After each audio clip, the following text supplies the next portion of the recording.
Recorded.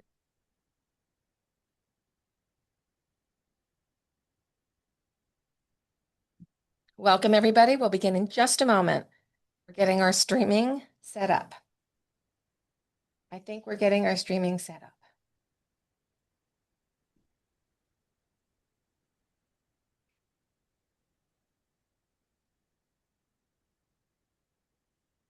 It doesn't want to get my streaming set up. It's driving me nuts. We had this problem the other day. Live stream. We're going to go back to Facebook. There we go. We'll be started in just a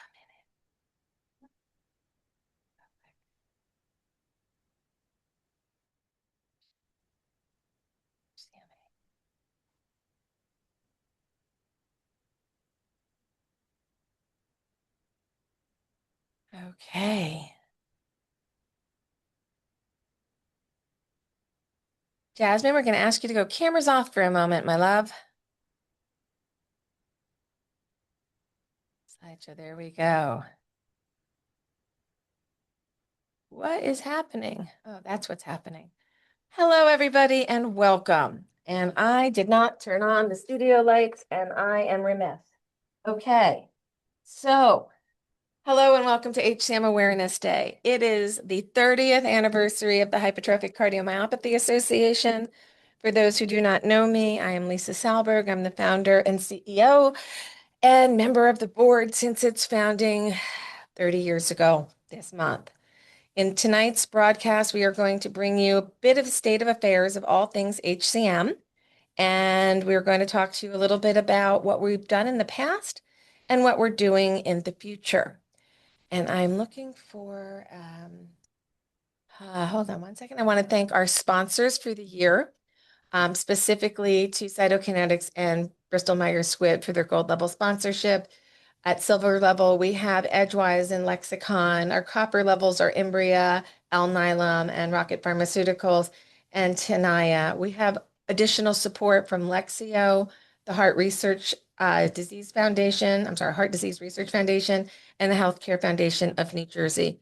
Without their gracious support financially, we would not be able to bring you many of the great programs we are able to bring you and to bring HCM really to the forefront of everybody's minds and attention. And sorry about all the commercials you see these days, but that's what it means to get a message out. Um, if you could, Julie, grab my phone and text Gordon because I'm expecting him. And Gordon is not online with us yet, so I'm going to jump ahead because he's supposed to be here and he's not. Let me just double check and make sure he's not backstage somewhere. Just a second in case Gordon came in on the wrong link. I will pull him in. Gordon, you are back there. Gordon, I'm promoting you to panelist. So Gordon, please take the approach as panelist and we can bring you in. Gordon, come off camera and join me on the screen, please.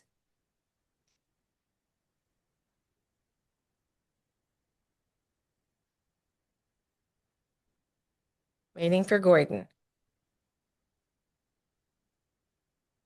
So we're going to hear a little bit about Gordon's story as he is the chair of the board at this time. So Gordon, we're having a little technical difficulty getting you back on camera. I'm going to send you a quick text message. Gordon, are you here? We'll get him here in just one second. Thank you so much for waiting. Here we go. Gordon, take yourself off mute and welcome to the HCMA Awareness Day HCM Extravaganza. You're still on mute, Gordon.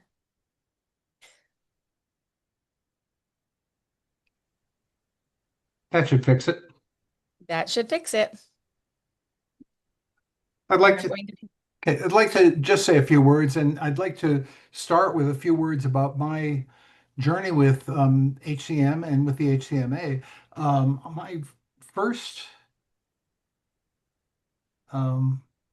symptoms of HCM were when I was 21, and I wasn't, I passed out very suddenly And all the doctors said, we don't know what's going on. We have no idea. And it wasn't until, let's see, 26 years later, when I was 47, that I was actually diagnosed with HCM by my cardiologist in Tampa, where I was living at the time.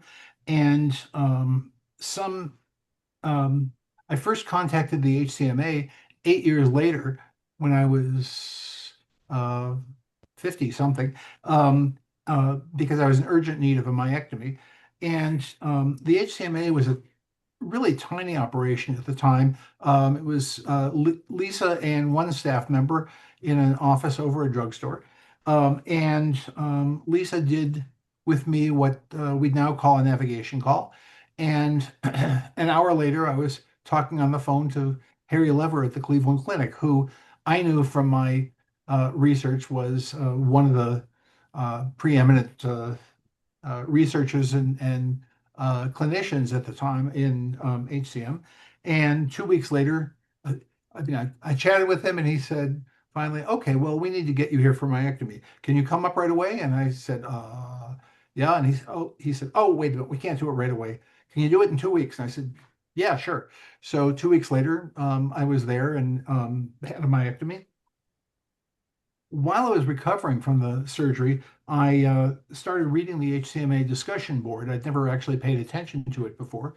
And after a while, thought I made some comments on it because people got some things a bit wrong, and I'm an academic biologist, and I thought I could straighten out some issues about physiology and genetics, and I kept doing it. And after a while, I thought, well, I should do this. It's first of all, it's sort of interesting, and second of all, I should probably give something back to this organization that just did this big thing for me.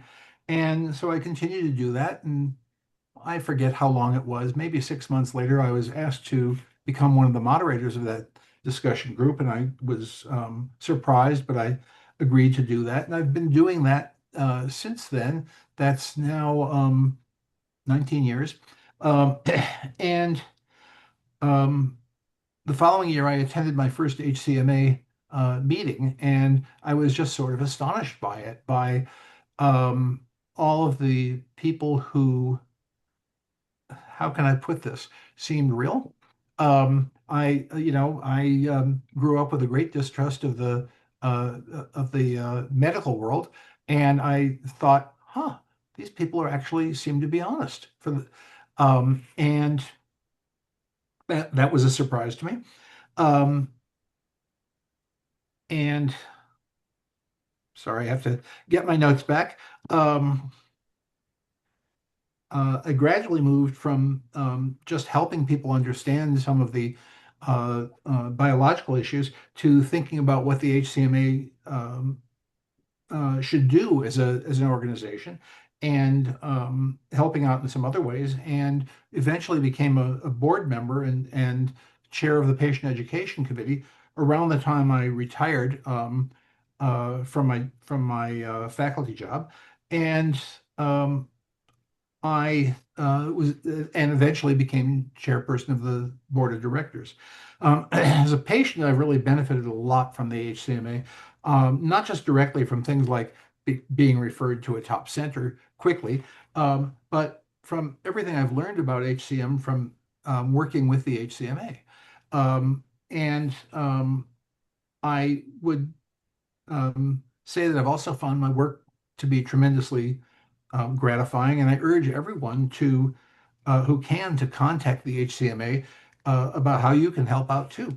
Um, I'm pretty sure that when I first called Lisa 19 years ago, the HCMA didn't have a strategic plan, or if it did, it was something like, uh-oh, let's get some money to pay the rent next month, and because we're in trouble. But the HCMA is now larger. It's not enormous, but it's now larger. And over the years, it became clear. I should say, it's not only larger, it's now listened to by a lot more people, and that's important. And over the few years, sorry, A few years ago, it became clear that we really needed a strategic plan to guide us through the next uh, period. Lisa will talk about it in a minute, but I want to just say one thing about the strategic plan. Um, this is not Lisa's plan.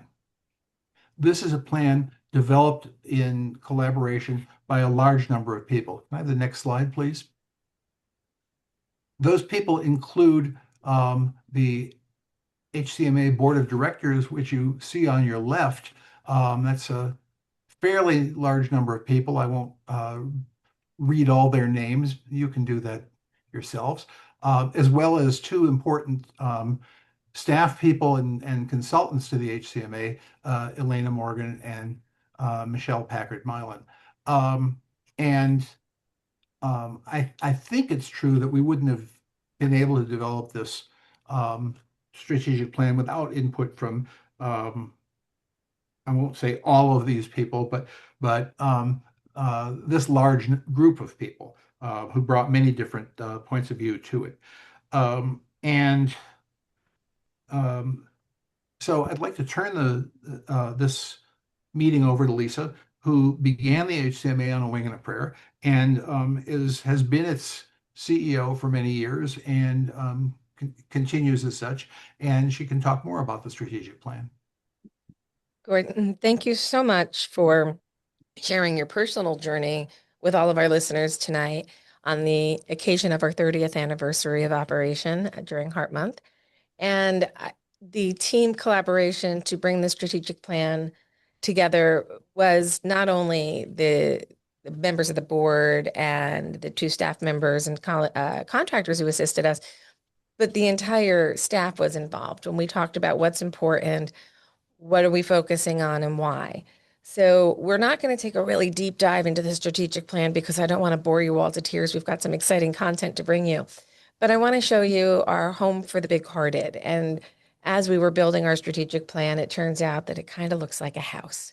So it's under the roof of a sustainable organization that has the funding to do the basic work that we need to do, support patients through their journey, do some basic intake and navigation calls, and then work to expand it in the areas that we need to. So if our work is going to be broken down to 5 elements, it would be education, which has a lot of different meanings depending upon the group that we're trying to educate, whether it's a newly diagnosed individual or a clinician out in the field who doesn't know anything about HCM. How do we help them? So that education could also be state legislators or federal legislators making sure that they understand our needs, or regulators like through our PFDD meeting, which I'll talk about later. Access means a lot of things as well. Access to healthcare, access to diagnostics, access to making sure your family can be screened. Research and clinical trials is another key pillar, making sure that we have a robust system internally to respond to clinical trial needs from the community, helping patients find those opportunities to participate in the clinical trial, or our newly designed patient registry, which you're going to learn more about tonight. And then we have the big hearted and beyond, and that's our international efforts. And remembering that not all big hearts are hypertrophic cardiomyopathy. Some thick hearts have different reasons for being thick. So knowing why your heart thick is the start to unlocking your family heart health history and figuring out which treatment is right for you. So tonight we're going to be going through a lot of different aspects of our strategic plan. And the first of which is going to be to watch the first several minutes of a documentary that is just completed. It still needs maybe a little polishing touch on the very end of it. But what we're going to do tonight is we're going to watch the beginning together. And then we're going to take a break and we're going to meet the actual families that were involved in the filming. I'm giving you a trigger warning. This is a story about sudden cardiac arrest, both survived and not survived. And if you've lost a family member or experienced sudden cardiac arrest, we know that this can be emotional for you. That's why we're doing this in pieces. We're going to play the beginning of the documentary called All Hearts, and then we are going to meet with the families. And I just remembered that I don't think it was shared with audio. So we're going to come back here and we're going to share again with the audio on this time. I always forget that one. Sorry about that. So without further ado, I give you the first several minutes of the All Hearts documentary from the Hypertrophic Cardiomyopathy Association. Here you go.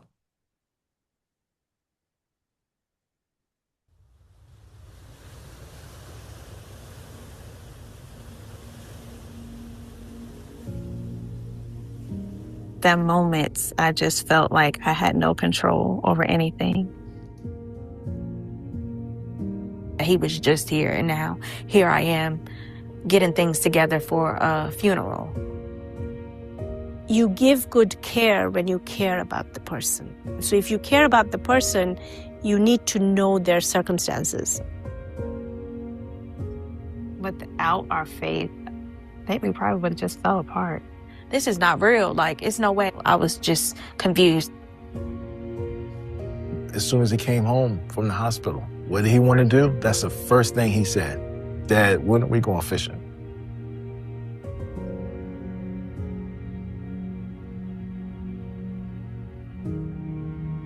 It's all personal. I've lost my grandfather, my great aunt, my uncle, my sister, and my dad to HCM. And it tried to get me too.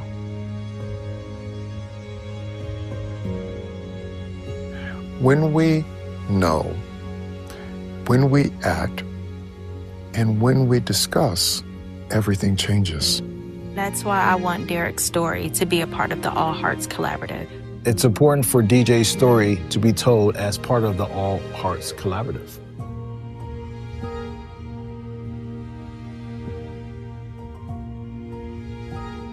To start the process of the All Hearts Collaborative, the most important thing is establishing trust.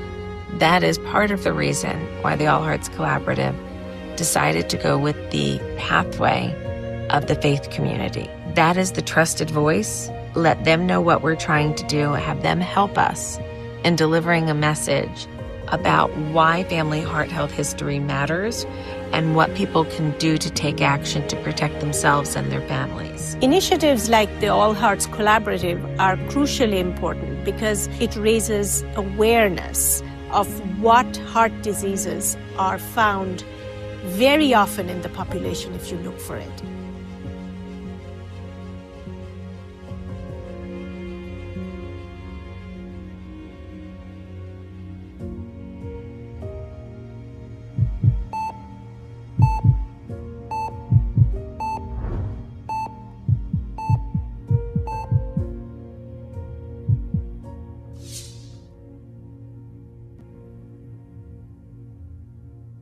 I'm Lisa Salberg. I'm the founder and CEO of the Hypertrophic Cardiomyopathy Association.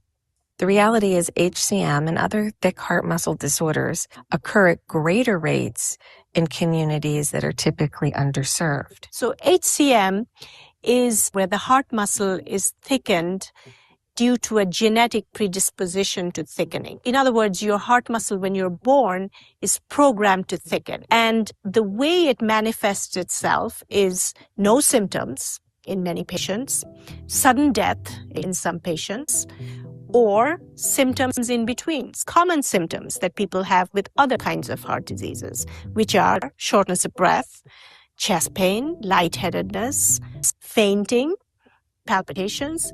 All these things can happen with other types of heart diseases. The thick heart muscle disorders, the commonest is hypertrophic cardiomyopathy, HCM. We see amyloid a lot, which is, I would say, the second common form of thick muscle disorder. And amyloid is of various types. So amyloid comprises a big chunk of the thick muscle disorders. Fabry's disease is rare. These are called HCM mimics.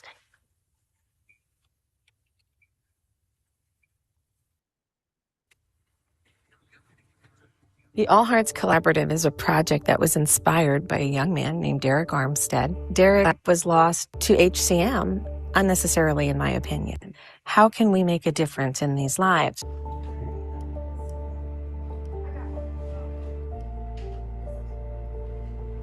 My name is Jasmine, and I have two children, Peyton and Derek. And I live in Norfolk, Virginia. My late fiance passed due to complications of HCM. I met Derek when I was a teenager. We ended up reconnecting when I was like 20, and from there we were together until he passed away. At that time, I had already had a daughter, and he literally took her in like his own. Derek, he joked about everything. Like, he loved to laugh. I mean, he was the most friendliest person I've ever met. Even in like a bad situation, he always brought light to it. We ended up talking about, expanding our family. We found out we were having a son, and he was just He was overjoyed. DJ was his pride and joy. Something just in my heart knew, like, this is my person. I never met somebody who loved me so selflessly. Like, I know he would have put his life on the line for me, and I would have done the same thing for him. I never seen like any signs, like no health-related signs, nothing, no red flags. I mean, he liked to play basketball. Like, we would go to the park and he would shoot around, run with Peyton. And then he worked on a golf course as maintenance. From what I saw, he was healthy.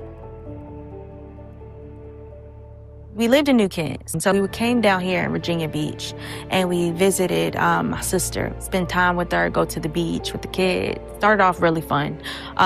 We were all in the house. Eric, he was playing with my nephews, and all of a sudden, he just looked like he fell asleep.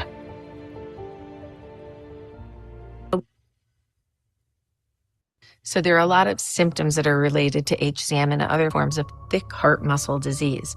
Sometimes people can pass out. Some people feel chest pain, some shortness of breath. Sometimes it's called athletically induced asthma. Sometimes people will go into something called atrial fibrillation, so the top part of the heart's beating faster than the bottom part of the heart.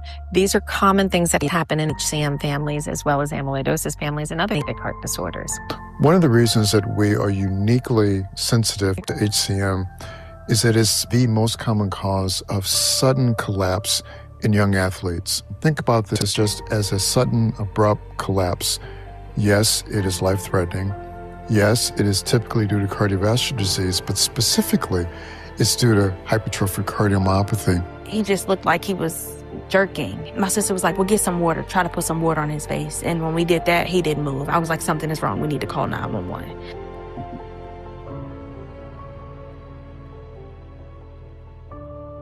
How does the cardiac arrest happen? It's an arrhythmia. It's an abnormal heart rhythm where the heart is in a chaotic rhythm where it can't contract like normal. So it quivers. And when the heart is quivering, it cannot contract blood to go to the brain. And when the brain is deprived of that blood, you start to die. Every minute that goes by, you lose 10% chance of getting that person back. Prompt action is required. My sister's husband walked in the door, and he knew how to do CPR. So Derek was laid out on the couch, and he kept saying he's going cold. And he just kept, breathing in his mouth and doing CPR. And Derek woke up. By this time, when he woke up, the EMTs, they were there, and the fire department came. And they said, well, they don't know what happened. Just go to the emergency room.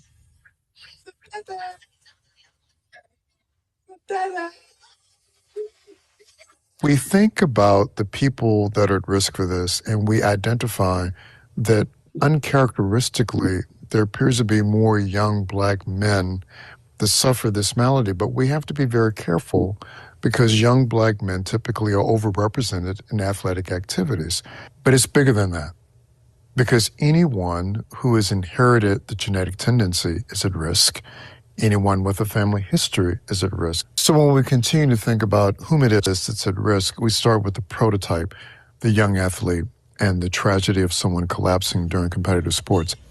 Another goal, or 4x2, but this is 1 minute, 49 seconds. It's 2025 right there. That was like a week before the incident. My name is DJ. I'm 13 years old, and I'm living with HCM. I would say something I would like to do. I'm very involved in sports. I love fishing. I just love doing the stuff that I love. DJ, he has such a sense of humor. He's very athletic. He's very competitive. He just keeps you on your toes at all times. All times. He's 13 years old. He attends Larkspur Middle School. He's an 8th grader, straight A student. He's also outside of school. He's very active, football, track, wrestling. I'm Beverly Kidd in the Larkspur neighborhood of Virginia Beach, where a dramatic rescue took place when a child collapsed during PE class here at Larkspur Middle School. I received a call from Larkspur stating that there had been a medical emergency and that I needed to immediately go to the hospital. When I arrived at the hospital, I saw the principal who was there with DJ, and she explained to me everything that happened, that he had collapsed while he was in PE.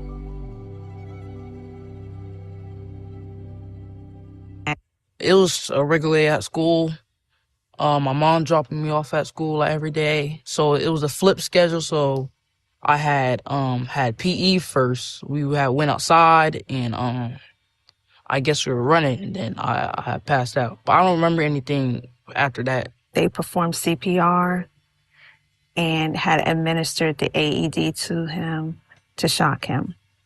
The AED, which saved me, it's basically something that can shock your heart and get your heart rate back into rhythm. So they're everywhere, the hospitals and schools, because they need to have them just in case emergencies like that. He had a cardiac arrhythmia called ventricular fibrillation. So the heart is essentially at a standstill. So therefore, it doesn't pump blood anymore. The patient collapses and dies unless they can be reset in their rhythm, which is the resuscitation with a defibrillator, AED, which would be used to shock the patient back into rhythm. When we got to the hospital and I saw the condition that he was in, it was like he was unaware of what was going on, which was hard for me to see. I don't know. Everything just started. I started thinking like immediately I went in prayer. I just went in prayer. I just started praying like, God, just, whatever it is, just please watch over my son. Just keep him here. That's the one thing I was worried about. Just keep my boy.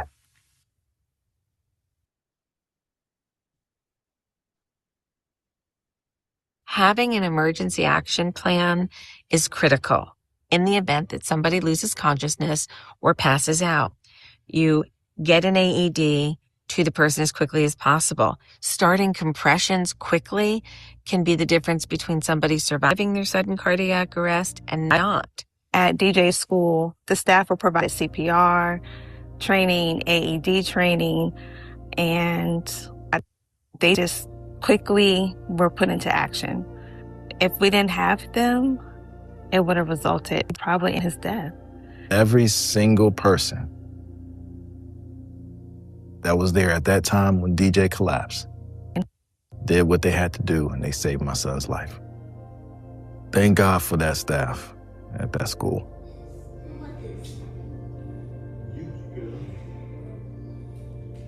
They told us initially, they said it's a thickening of his heart, which is called hypertrophic cardiomyopathy. We were like, oh, is it something that can be cured? Is it? Yeah. And then the cardiologist said, no, this is very serious.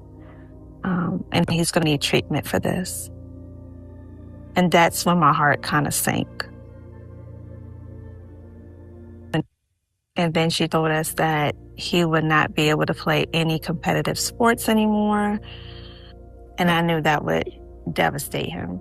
Now, how you tell a 13-year-old, you can't play your favorite sport? I used to sit there and say, hey, I'm sorry, but you can't play football.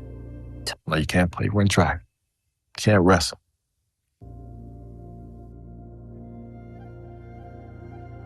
And we're going to leave you hanging there for just a moment. And I'm going to bring up on screen with me now, if we could have Jasmine and Devin and everybody come on camera now. There is, okay, that's okay.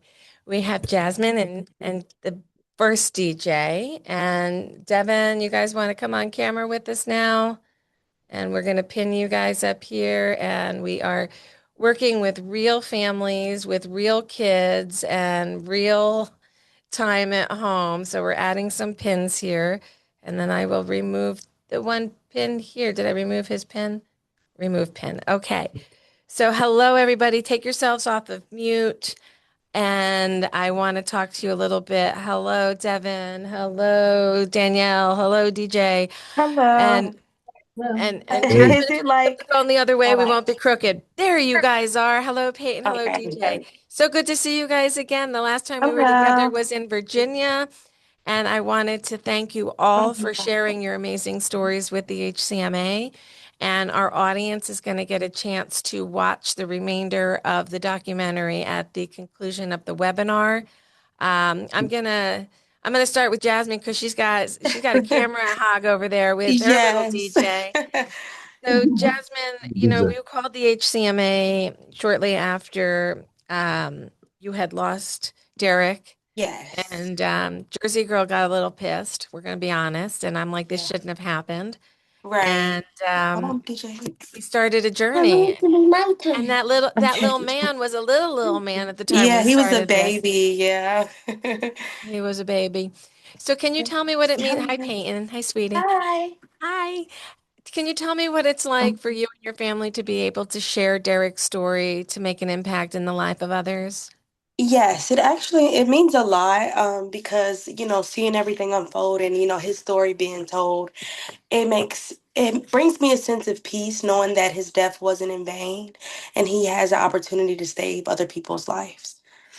Absolutely. And that little Yes. man, there's a scene in the picture where I'm looking at Derek's face and DJ's face, and I could see that they shared so many characteristics. And as Yes. he grows, I can see it more in his eyes. It's amazing. So I wanted to thank you guys for joining us today, and we'll keep the conversation going. We're going to pivot over to Devin. So we've got a lot of Devin and Derek's and D names going on today. So please excuse me if my D's get a little confused. Okay. So the D team in the other Virginia home, Devin, DJ, thank you for joining us last week as well on Black Doctors podcast. That was great. So, guys, you've had a little bit more time to absorb Heart Month. What does it mean to you guys to share this story of a life-saving success and a diagnosis of HCM?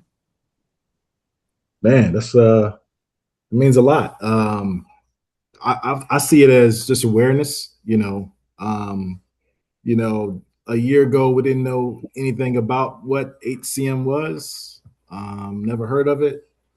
But now that we understand the disease, I just wanted, to make it a point to, make all communities aware of this disease. It's very common, and family history is very important. So awareness is key. That's what I would say in regards to that. DJ, what do you got to say about life with HCM today? A little bit better than a year ago when you found out about it? Yeah, I would say that. It's a lot. It's a lot easier than what it was. I would say a year from now in March. Just being able to understand, the negative benefits and the positive benefits. Just living with HCM in general. It's a way to open up, try new stuff.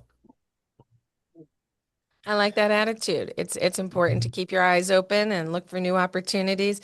Mom, how's it feeling back there? Are you is it easier today to deal with than those first couple of hours and weeks where the certainty of your future was questioned?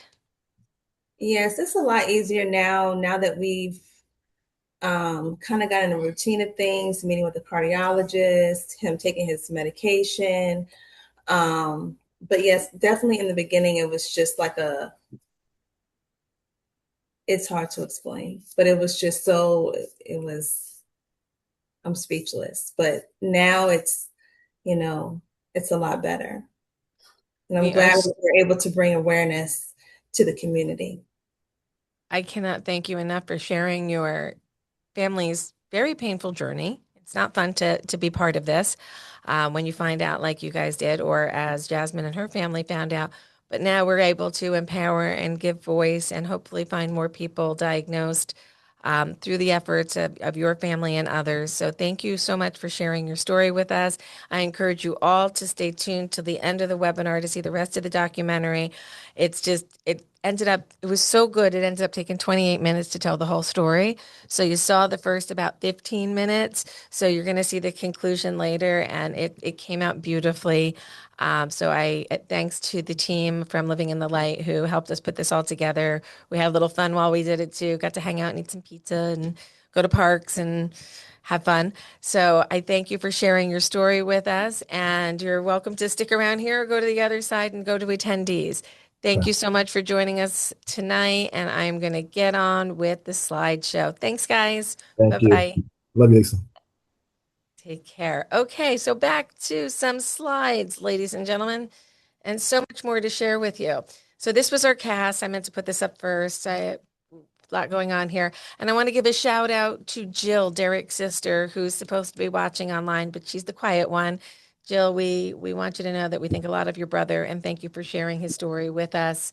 I think that T-shirt that he's wearing almost looks like the HCM Awareness Day logo in the back on that T-shirt Derek has. So our sincere thanks to both families. A lot of DJs going on here today. Okay. So the All Hearts Collaborative is an initiative that the HCMA embarked upon because of Derek's story. I was moved by what we learned about his diagnosis, which you can learn about in the rest of the documentary, but it doesn't have to be this way. So the HCMA started this new program about a year and a half ago, thanks to original funding from the New Jersey Health Foundation. And our target program is Newark, New Jersey, and then we will be expanding the program throughout the country. If you would like to help us bring heart health history information into communities of color or into urban communities, please consider donating to the All Hearts Collaborative today and learning more about our project and finding out ways you might be able to bring it into your community. My sincere thanks to two staff members, Pam and Sarah, for all of their efforts here, as well as Dee and Deborah for their work out in the community, and the rest of our nurse navigation team you'll hear about later. So thanks, guys, for the great work you're doing here. And our partners at PCNA, Brick Education, Reverend Douglas Williams, thank you all to everything that you've done for us in the Newark community, and we look forward to much more work there. So I have some new people to introduce you to. You're going to see some new characters coming around the HCMA, and I don't want you to think because they're cartoon characters, they're just for the kids. I'm sure a few of you have seen the movie Inside Out. So you're going to see us combine a project called Hearts and Minds, which will be developed into a mental health network. I'll talk more about that in a moment. But we're going to be integrating our new characters that originated with our Mr. Big Hearted and then turned into HCM Inside Out. So as you can see by each of their expressions, we have anxiety, disgust, fear, depression, hope. You'll see curiosity. She's my favorite. I don't know why she's a she, but she's a she. So you're going to learn more about these characters as we go forward. Hearts and Minds came to my attention, much like the All Hearts Collaborative. There was a person or several people that inspire you to build something more sustainable. And there is a young man, his name is Justin, and we lost him this summer to his HCM. He had a ventricular storm that his defibrillator was unable to save him from. But maybe he didn't take the best care of himself because he was a little depressed and he was a little overwhelmed with his HCM, and we missed the opportunity to get him the help that he needed. So HCMA has just secured a lovely grant that's going to help us build a CME course to help train mental health professionals into the best modalities to treat those with genetic heart muscle disorders. So we're dealing with family trauma, we're dealing with grief, we're dealing with medical PTSD. We're working with our friend Dr. Sam Sears to create this infrastructure, and we hope by next year at this time, we're going to tell you how many therapists we have trained in our new program. We know we can help improve mental health through the systems that we have in place here at the HCMA, but some people need more. They need more mental health services than we can provide. So Hearts and Minds will be built, and our characters will help us unlock our emotions and talk about them in an open and candid way. So we look forward to developing that program in 2026 and beyond. Hiccup. Okay, so what's on this slide? It's our memory slide. So typically I keep this till the end, but there's a lot of very inspiring things that are going to happen later on in this webinar. So I want to take a moment to think about those who we've lost from HCM. They're not gone from our hearts. They are a lot of names, a lot of people, a lot of memories. And it's only the start of the list of those who we've lost. So if you would like to add a name to the list, just send it into the HCMA and we will add it to our ever-growing list of memorials. The most recent addition to this page Actually, his name kind of got cut off the end. I just want to pay attention to Hunter Irwin, who is the son of longtime HCMA member Heather Irwin, who we also lost a few years ago. I've not had a chance to speak to his family personally yet, but I want to let them know that I am thinking about them now. And a couple of other significant losses this year include Zach Morrison, who we just lost in December. Many of you cheered on Zach when he was 10 years old waiting for a heart transplant. He received that transplant, and unfortunately, we just lost him about 10 years after his transplant. Also, Esther Grant was lost after her third heart transplant. I knew Esther since she was about 8 years old, worked with her family, and then reconnected with her when she was a mother herself. So I want to give some special attention to those young souls who we lost far too soon. Sometimes not without a lot of trying and a lot of attempts to save people. We can't always get there in time and do what their bodies needed. So, to those who we've lost, we remember you fondly, and you are in everything that we do. You are our lessons. You are our cautionary tales. You are us, and we are you. So, thank you for taking a moment with me to remember those we lost.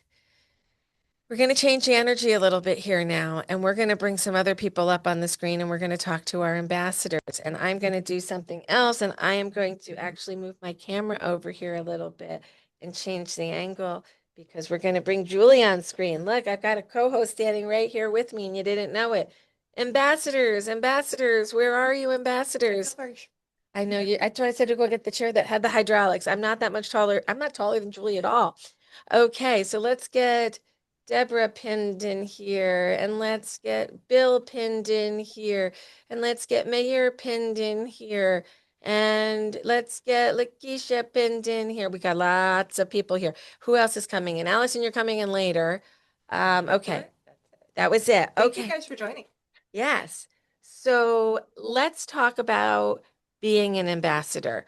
We're going to bring up some slides as we talk here. So these guys are going to get pinned on the top when they speak. And I believe, okay, what is the ambassador program? Ambassadors can participate through social media posting, sharing their HCM journey. Some of you have platforms on social media and brands on social media. Some of you just share your individual patient stories. You can do it in person, you can do it online, you can be a fundraiser, you can be a supporter. And we're taking on applications for new ambassadors. So there's space for new ambassadors. Now that we got the program rolling, we can plug you right in. So I am first here. Let me just bring up the slides here, guys. We're going back to slides. So this is what our ambassadors do. So we're using social media, and that's up there. And we're going to talk about, oh, we got Bill Rossi up first. He has statistics and he has reach. Bill, tell us about your ambassadorship and, oh, yeah, being on the board too. Hey, thank you for having me and allowing me to contribute to HCM Awareness Day. So yes, I am on the board of directors for the HCMA. I'm also on the legislative committee for the HCMA, and I am also part of the ambassador group for the HCMA. I was instrumental, I would say, in the initial start of the ambassador group. I have a personal brand and helped to build this program originally. I've tried to do a lot of things over the last couple years, as you can see on screen. I have done a number of TV segments. This one in particular is a major news station in Chicago, and it was during Heart Month last year, which I just found out they replayed again the other day, which was pretty cool to hear. So clearly they like the content. And I was involved with Bristol Myers Squibb. Lisa had asked me a few years ago when we, at the onset of HCM Awareness Day, to liaison with Bristol Myers Squibb. And so I, again, feel I was very instrumental in helping get about a third of our country. Specifically, I led the initiative in my state, my home state of Indiana, to do a proclamation. And I stayed involved for the last few years, helping to continue. And we've got over 2/3 of the states in our country that are acknowledging HCM Awareness Day either on an annual basis or in perpetuity, which is forever. Another thing that I did personally is I have three siblings. HCM runs in my family. My mother passed away of HCM. I have three stubborn siblings. Let me just add that. And I was able to finally convince one of them, one of my brothers, to get tested, and he did, and he was positive for the gene, and he's now exhibiting symptoms. And my sister is also positive for the gene. So I'm building awareness throughout my immediate family. And so I have one brother left who still refuses, which is one of the reasons I am going to continue to be an ambassador, because the fact that I have members of my own family who are not willing to figure out whether or not they are positive for the HCM gene is one of the reasons I'm going to keep persevering here. And again, at the end of the day, I think all of us that are on the ambassador program, we're here to make a difference. We're here to ultimately save lives, right? That's what we want to do here, because HCM awareness brings visibility to this disease. When I introduce myself to people, where the conversation fits, I always bring this disease up and share my journey with people, one person at a time. And for every person I talk to, that's one potential life that I'm saving, either through that one-on-one conversation or with someone else in their family. I could keep talking, but I don't want to. Bill, thank you so much. And thank you for your help and guidance in the strategic planning process as well. It's going to help the HCMA be a far more effective organization in the future, and your help is invaluable. Thank you. Thank you.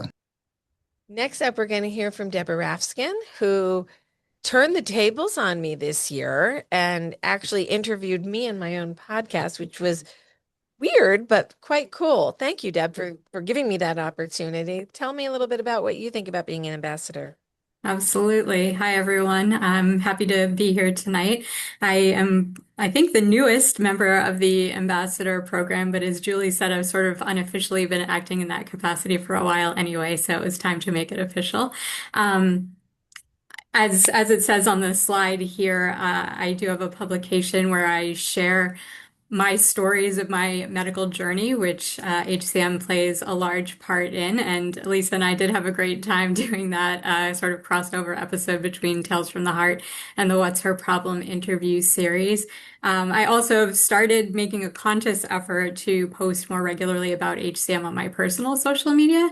When I was first diagnosed, which was in 2011, I was pretty quiet about the diagnosis. I didn't tell a lot of people. I didn't know what resources were available to me. It took me a little time to find the HCMA, and it took me a lot longer to start sort of openly talking about my story with other people.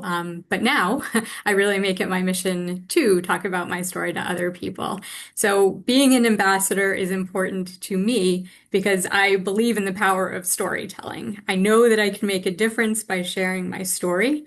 And being an ambassador helps create what everyone has said already tonight, but it's awareness. There are so very many undiagnosed people out there, and the more awareness we can create, the better.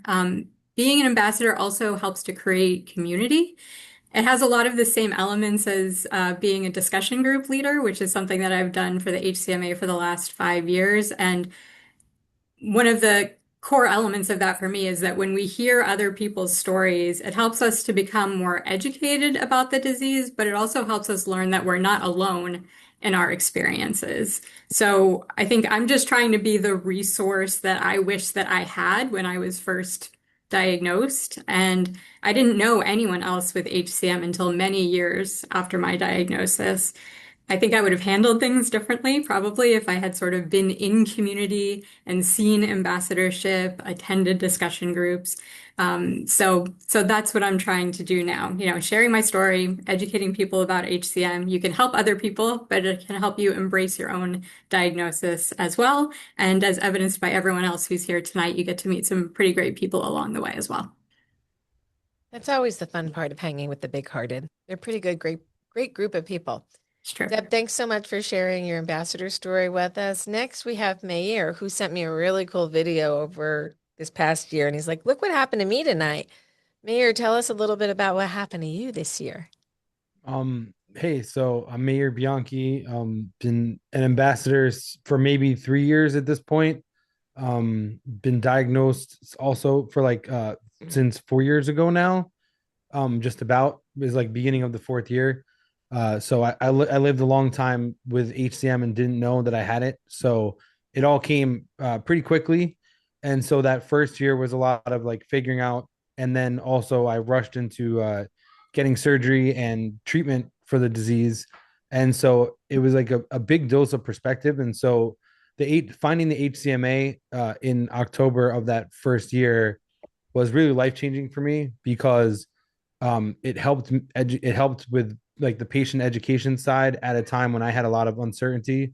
So it became like a grounding rod for me as a patient to see that there were these discussion groups that could help people at different stages of their journey, and also just like a general wealth of knowledge and actual patient support with the patient navigator program. And so as I headed into my surgery and coming out of it, I was like, hey, I want to give back to the community. And somehow I think I'd indicated I wanted to volunteer. And so as they were launching the ambassador program, I was invited to be a part of it. And then coincidentally, I was also thinking about, hey, how can I translate my experience with HCM to the business community that I'm a part of? I work in the e-commerce world. So imagine just all aspects of online shopping and the big businesses around that, both like retailers, but also the technology companies that power it. And so I came up with this idea for Hearts of Commerce, which was to kind of just use the statistics like some of our other ambassadors have stated and about the prevalency of HCM in the community. And so it became clear to me, like I think like Bill said and Deborah said, it's like just the sheer numbers of discussing it and raising awareness that this condition exists and getting people to think about their family heart history, and that just all those aspects of it has like a ripple effect. And so that's given me comfort to know that there's like a really big challenge that I can take on. And then the next step is to try to get companies to commit, and that like to commit to awareness and education of their employees or directly contributing in some way to the cause. And so that's the current leg. And then this past fall, there was a milestone that we hit where I more formally launched the initiative, like launched a website around it to create like the education side of it.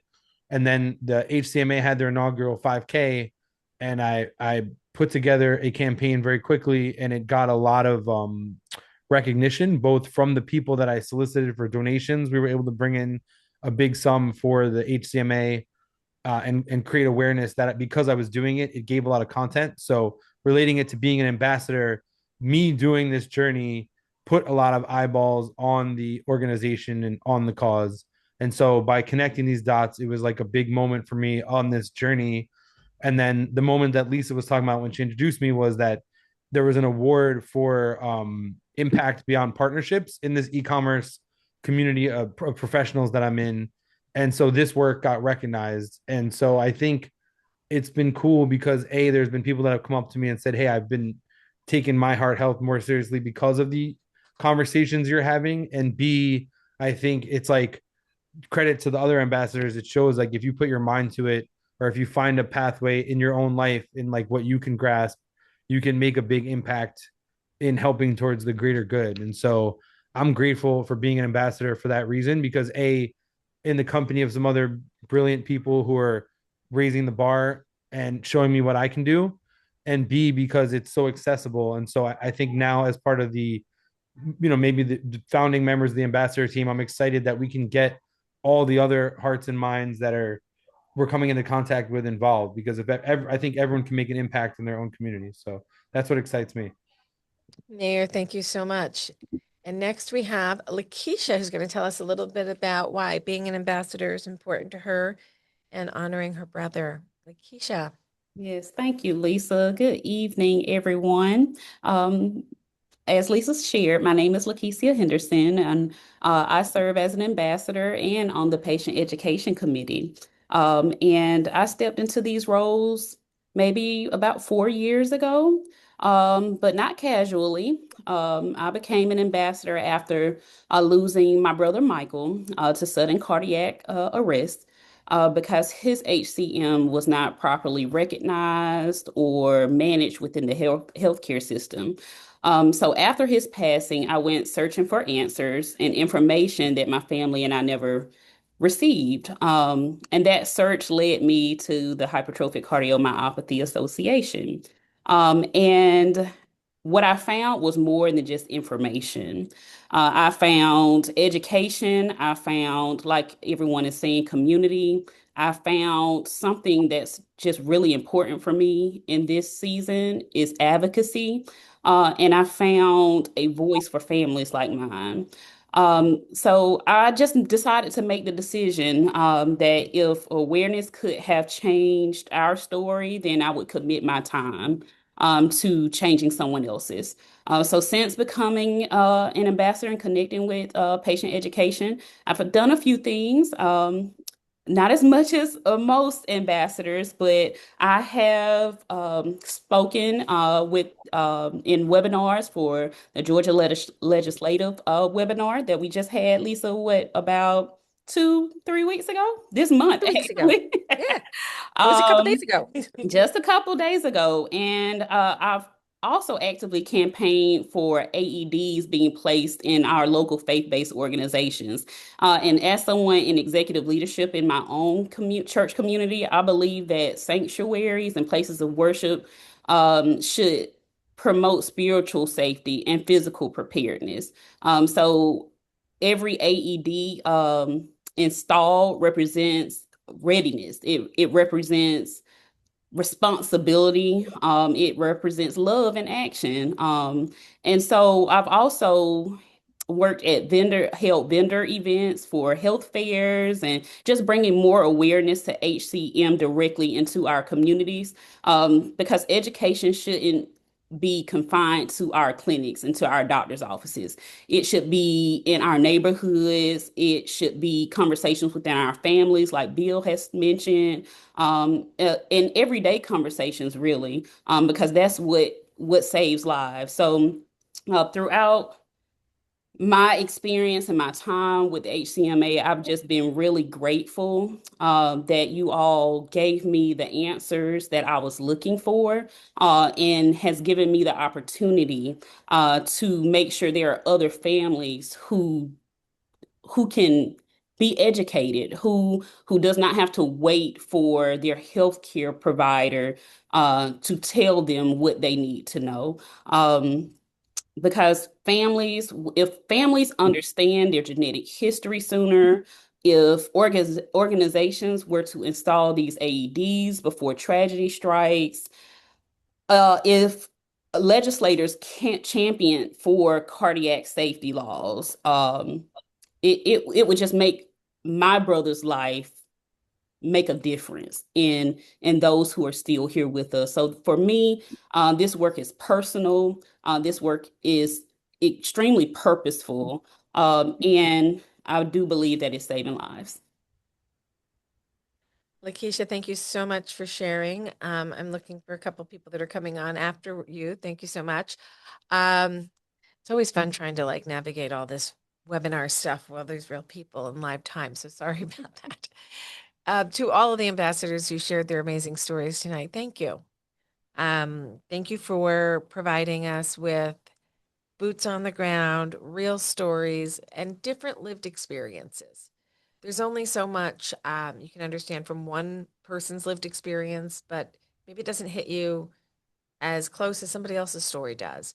And maybe just hearing somebody else's story can make you feel a little bit more connected and not so alone out there. So if you are interested in becoming a volunteer through our ambassador program, we have a couple of steps for you to go through. We want to make sure you've done your intake and navigation call and that your oxygen mask is firmly placed appropriately, and that you're taking good care of yourself and your family. And then you're ready to share your story, because going public with this can sometimes be a little tricky. There are things we think about in our social life and our work life, and we want to make sure we're striking the right balance. So if being an ambassador and sharing your story is right for you, Julie and I want to hear from you. So how do you do this? You can hit the QR code or you can just call the office and say, hey, Julie, I want to talk to you about becoming an ambassador. And she's right there on the bottom of the screen there with her email, which is really easy because all of our emails are our first name and at 4hcm.org. So, okay, I didn't tell her I was going to do this. So you want to watch Julie get mad at me? I'm afraid. Don't be afraid. So truth be told, Julie and I have known each other a really long time. Her employment application was a little bit different. It was a phone call driving down Green Pond Road one day saying, hey, I need somebody with these skills. And I think I kind of know you. Julie, what year did we meet? 1976. June 26th, 1976. That's a little bit specific. Yeah. It was my mother's birthday, and she moved in down the street with her big old family, who became my second family. So when it was time to figure out how to get the volunteers coordinated and activated, there are very few people I would trust with these hearts. This girl has one of the hearts that I trust. So that's why she became our volunteer coordinator. And then she got promoted because she's really good at what she does. And she turned into a legislative wonk. So not only does Julie handle our volunteers and our ambassadors and our discussion group leaders, but she is also our new director of legislative and volunteer programs.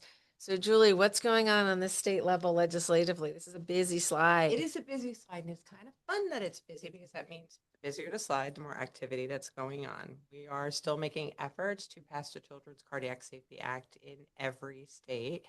The states that are highlighted here, we have some activity going on, which means we have a bill number, and they're in different parts of the process. Some have gone through first reading, second reading, been through a committee hearing, waiting for another committee hearing. So there is some activity going on. I want to highlight too. Big shout out to Senator Carla Nelson. Lisa podcasted with her. Oh, can't hear me. Sorry. Julie's kind of quiet. I'm kind of loud. Lisa podcasted with Senator Carla Nelson from Minnesota a couple of weeks ago, and I would definitely say watching that would be a great idea. I wanted to, What was that? Did I hear Ross in the background? Nope, we're back. It was weird. It was weird. That's what I heard too. Okay. So in addition to that, we also held 7 legislative briefings throughout the month of February for Heart Month in the states that are listed here: Alabama, Georgia, which you saw Lakeisha was a participant in that one. We are trying to reach out to members of the upper or the lower house in these states and in all states in order to be able to get a sponsor or somebody to co-sponsor our Children's Cardiac Safety Act. If you would like to get involved and like to help us to talk to your state representative, the QR code right over here, you could use to, let me try that again. Go to a You Join campaign, and you can write to or even send a video to your elected officials. It's specific to where you're located. It'll go to your specific upper or lower house member. So that's it for this one. But the federal level, On the federal level, we got some stuff. Okay. You know, I'm really glad that she found that picture because I was looking for it. That's a good picture. That's a great picture of a team from 2 years ago, I 2 think years that ago, was, yeah. in front of the Capitol when we went. But we are going to the Hill again. We will be there visiting members of Congress, trying to concentrate, maybe more focus on the members of the Senate for pre-scheduled meetings on April 21st and April 22nd. We do need volunteers. We have some, but we really want to get a bigger crowd to go. If you would like to apply for to become a volunteer for our trip to the Hill, use the QR code here to be considered again, similar to the ambassador one. You must have had a client intake, a navigation call, and a volunteer intake with me, and we can help you get on your way to do that. It's very educational. It's really inspiring to do that and speak to members of the Congress members and senators. And we would love to have the help. Absolutely. So if you, again, you need to have done your intake and navigation call, and you can apply to be considered. And we train. And we train you. You get some training. You don't go in there cold. And after you've done your training, you go in with a team. You don't have to go anyplace by yourself. It is really empowering to go talk to members of the Senate and the House and their team members to explain what is important to us here at the HCMA. Now, I'm going to say something that might be shocking to some of you, but some of others may have noticed it. We're kind of living in a strange political environment right now. But that doesn't mean that it's not important to talk about what's important to our community: access to care, PBM reform, healthcare reform. We need access to care. We need people to be able to get to doctors. We need doctors to be able to treat patients. The system isn't working for us right now, and it's up to us to use our voices to make it better. So if you think you want to bang some tables with us and gently bang the Gently. tables, well, maybe I bang a little hard sometimes, but we need to get our voices out there. So if you want to join us, this is your time to sign up. And on the 23rd, we will be hosting our patient-focused drug development meeting. So while we're on the Hill and we're going to be talking to members about what's important to us, instead of us doing a legislative briefing, we will be holding a patient-focused drug development meeting for the FDA, so for the regulatory body of the FDA, related to genetically based therapies for thick heart muscle disorders. Okay. Julie, I'm going to let you go back to David in Pennsylvania now. Thanks for sticking in the office in Jersey for a while. Thank you to our volunteers and everything for joining us tonight. And I will be listening on the road on the way back. Go listen, give us comments as we everybody. go. Okay, thank you, Julie. Okay, so Centers of Excellence is now got a new leader in a sense. Stacy Titus Brown is our newly minted director of Center of Excellence Management. So that includes the newly developed and the existing Centers of Excellence. But Stacy couldn't be with us tonight because her HCM is being bratty tonight, and she had to go take care of some things over at the hospital. But she is fine, and I know you're all sending her healing thoughts. Everything will be fine. So our Centers of Excellence grew last year by 3. Tampa General, all Children's Hospital, which is Johns Hopkins branded down in St. Petersburg, Florida, and Indiana University will get a launch later this week. We have a couple programs that we've been out visiting. You may hear things coming out of places like Portland, Maine, and maybe some other things coming up in New Jersey, and maybe some stuff coming up in Long Island, and maybe some stuff out in Nebraska. So there's some other stuff coming down the pipe soon. Stay tuned for more centers coming your way. I should say that sometimes centers go through growth spurts, and sometimes programs close, and sometimes they have to get reminted. It has happened a few times where people have left and moved to another program. So you may see some changes coming up in 26 and 27. It's okay. We know what's happening, and we're working on ensuring that nobody loses access to care, and that if a program is going through a change, that you have a bridge to deal with. So stick close to us. We'll give you all the information as it becomes available. Did I leave some teasers there? Yeah, I probably did. Sorry. Linda, where are you? I don't see you. Are you in our side? Ross, have you elevated Linda? I don't see Linda. Oh, there's Linda. Linda, come off camera. I'm off camera? Come on camera. Oh, okay. Come on back with us. And I'm going to remove the pins from our ambassadors. So thank you, Oh, ambassadors. you're not seeing me very clearly. I'm not seeing you very clearly. There you Okay, go. Okay, let's get I was rid trying to of get this. that new couch in there. Sometimes it doesn't happen very well. So Linda has recently become a remote worker here at the HCMA. She has relocated down into the Carolinas, and she's logged in through our Big Hearted Volunteer login. We didn't change her name. Sorry about that, Linda. So I am going to go back to the screen share. And Linda, you just want to say hi to everybody and let them know what your new Sure. title is. Hi, everybody. I'm sure I have talked to a good many of you. Some of you I actually met in person, but I'm Linda Montgomery. And I am the Director of Client Services, and I get the privilege of working with some pretty neat people. We have Sabrina and Artie, who are the intake coordinators. And then on the navigation side, we have Hannah Wolf, who's new, and Noreen Dolan. And we have Amy Blair, who's on the disabled list right now. We're waiting for her to come off that.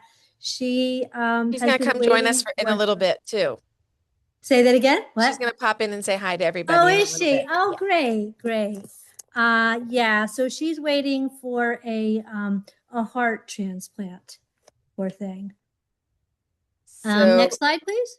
Yep, here we go. So, what we do in navigation, if you don't know, is very simply put, we take your call or your email, your very shaky voice sometimes, and we the first thing we try to do is just make you feel comfortable and help you to learn a little bit more about HCM. We'll tell you a little bit about what we can do with you, and we really encourage you two things. One is to see the newly diagnosed session, because that is amazing for people who are newly starting out. And the other is to go through our intake process, do your intake and navigation call. During the intake call, we take your history and we try to collect where you've been with your disease and where you might be heading. And we also try to focus your concerns or your questions for the navigation staff when they get you, so that we can totally personalize as much as we can. And then the navigation call is your time. You get your time with an HCM navigation nurse to talk about just you. Some people say they don't get the time that they have in the intake call or the navigation call with their doctors, and they very much appreciate that. So, okay, Lise, next slide, or whoever has that. Okay, so I'm going to add on a couple of things here. So when we Oh, sure. started this whole wild journey 30 years ago, I would pick up the phone and I would talk to some people. And then the very first employee was Marlene, and she would go through your emails. And then Ellen would help you sometimes. So these are some older names that only those who've been around a long time might remember. But we used to do the intake and the navigation in one call. Things became more complicated. And it also led to me taking a lot of notes on individuals so that the next time you called back, we knew where you started from. That is turned now into the HCMA patient registry, which is newly IRB approved. So let's talk a little bit about that. I guess I'll keep going here, Linda, and then I'll hand it back over to you. So the patient registry is the power of your experience being collected and helping us learn better from your lived experience. How will it operate? During your intake process, you will be asked to provide consent to whatever level you want. If you only want your intake to be used for the intake and your individual navigation call, you can do that. But if you will allow HCMA to use your aggregated de-identified data with our research partners, we can start to learn more about where the gaps really are in HCM care and understanding. So you'll be given the opportunity to consent. The principal investigators are Dr. Martin Marin and myself. What will it be used for? Hopefully to create a future where you don't have to be wondering so much what happens to patients like me. You'll have a resource that will be able to understand the patient's lived experience, and maybe you'll, in another 3 to 5 years, be able to query that data set on small machine learning to know what happens to people like you. The IRB is through Advera, and we received our approval in September of 2025. And we're going in for a retrospective exemption to look at the old data that's in there. You can register today to be in the patient registry. All you need to do is call and talk to a member of our intake team, and they can provide you with the links to consent, and we can get you into the registry. Right now, there are over 8,000 people in the registry, but we can use that for retrospective analysis in the collective, but we want to look at prospective data. So we're going to need your consent for that, because we want you to know exactly how we're using data and exactly where you can access your data and how you can talk to us about your data. So I'm really excited to get this off the ground. I think it's going to help us open the door to a whole bunch of unmet needs within the HCM community. Linda, you want to talk a little bit about clinical trials? Sure. Okay, so as you all know, clinical trials is a great way for not only just you and your family, but anybody else who has HCM to be in a clinical trial. So what we do, our role here is we will work with the sponsors, and because we have that database that Lisa was talking about, and because we really know you guys, we find out the criteria, and we try to match you up and see if you would like to be in a clinical trial. So the most important things in a clinical trial really are what patients are they looking for? For example, Lexicon in the Sonata trial was looking for non-obstructed and obstructed. So obviously that's a bigger group of people. We have the Fortitude study, which is looking only for non-obstructed folks. And then Tenaya is the gene therapy study for that one for MYBPC3s. And we have a Bristol Myers Squibb and a USCF trial that's funded by the NIH grant. And you'll usually get, the names of the trials, like I said, the population, the duration. We have on our website something called Antidote, where you could go and look up what trials are out there right now. And there's also the bigger clinicaltrials.com, .gov, sorry, but that's a little bit hairy to look at. This Antidote puts it much nicer for you. So, and for me, in a genetic disease that could proliferate in your family, like being in a clinical trial is probably the single best thing that you can do for all. And you know what? I got to tell you, this community is very much engaged in clinical trial work. So that's great. Thank you so much for going over those. There Sure. are a few more trials. I think the couple got dropped off of here. Sorry about that, guys. Yeah, I couldn't see them. Yeah, there's a few missing, but that's okay.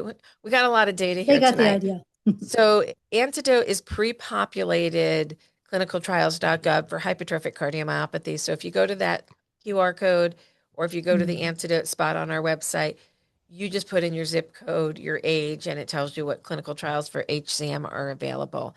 It may ask you some other clarifying questions, but a couple clicks, you can find all the trials and you don't have to go through our survey-based. If you go through our survey-based recruitment, you give HCMA approval to give your contact information to a site coordinator of your choosing, and we make that connection and then we step out. It's been a highly effective way of recruiting people for clinical trials. I do know there's a couple of the clinical trials for cytokinetics that are still open. I don't know how they got dropped off of here, but we'll make sure everybody gets those in a follow-up email. Because there is a cytokinetics pediatric that's similar to Scout. Scout has populated and the early readouts have happened. So we're looking positive for adolescent HCM getting a myosin treatment, hopefully in the next short while. Okay, so how do we get all of this started? It all starts, you've heard me say a few times, do your intake, do your intake, do your intake. Artie is definitely ready for your calls starting tomorrow.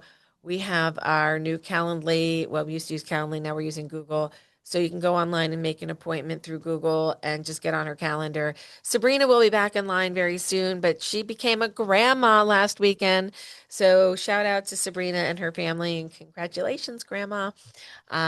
This is where you start. You start with intake and then navigation. Hopefully you're getting your care at an HCMA recognized center of excellence. And that's how you can get involved with our clinical trials. Linda, thanks for joining us.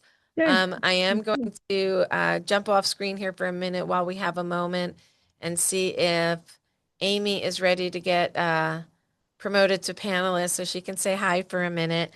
And I want to take this moment as we bring Amy onto the screen here, if she's open and ready to do that. Oh, here she comes. So let's get, oh, she's trying to get there. Am I there? Oh, We hear you. Yeah, your you can hear audio's me? there, but I don't Okay. see you. But Let's that's see. okay. That's okay. So Amy, how you doing there in the hospital waiting for a new heart? I'm doing okay. I'm hanging right in there. It's been 132 days of waiting. Wow. I've been here since October 16th. I definitely did not think that when I was packing my bags to come in to the University of Iowa for my to see what was going on with my heart, that I would be sitting here this long waiting for a transplant. I am O positive. It's the, a little bit harder to find that great match for me.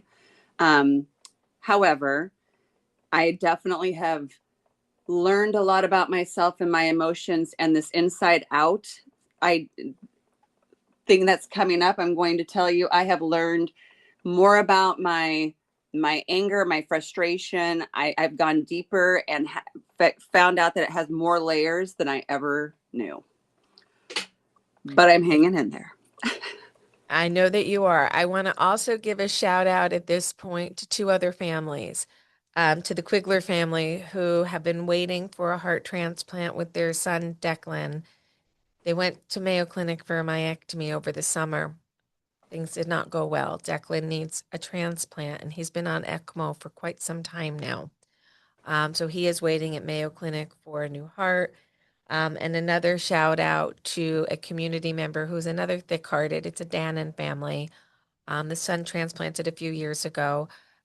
Melody got a transplant last week. You may have seen, if you follow me on social media, the shout out for her. The transplant did not go well, and the heart is not functioning. So Melody has been listed for a second heart as a status 1. So her son, who has already been through a transplant, now Melody, who is not conscious right now, she's waiting for a second heart within a week. We send our prayers and good wishes to her.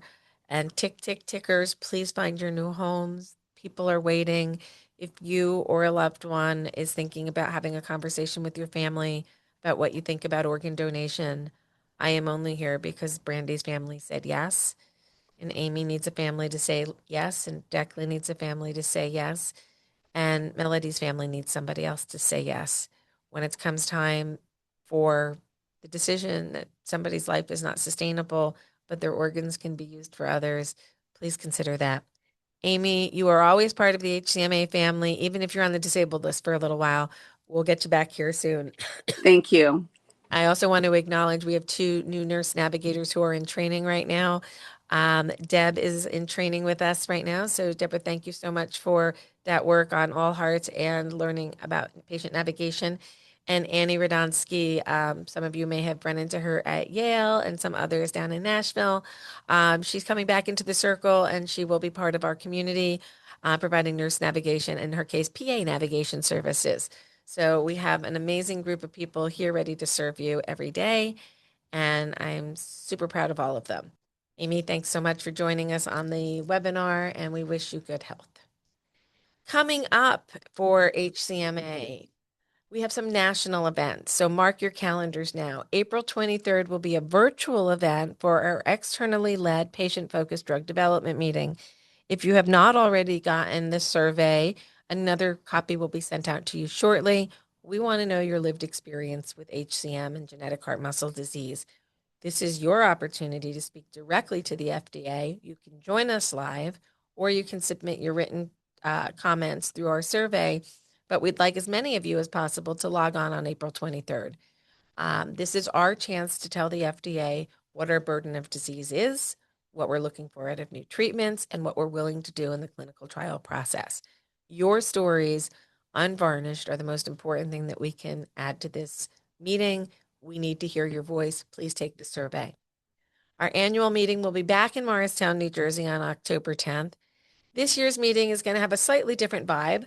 We're going to really start to workshop out some concepts, and we really need as many big-hearted folks as possible to show up this year.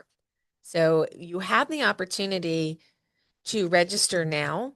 If you're thinking, well, it's too far and I can't afford it. Well, we have some options for you. You can start doing your fundraising right now and get yourself to come to the meeting free of charge. If you raise some funds from outside, we have come up with a way to help get you here, up to and including air travel if you are a high enough earner. So talk to your family, see who wants to come, and put on your calendars October 10th. The next day will be our second Big Hearted 5K. We're not sure if we're going to use the same trail as last year or maybe use a different one, but it will be in the Morristown area. So if you're interested in building a team, we have some amazing teams that were formed last year. You heard about Mayer's team.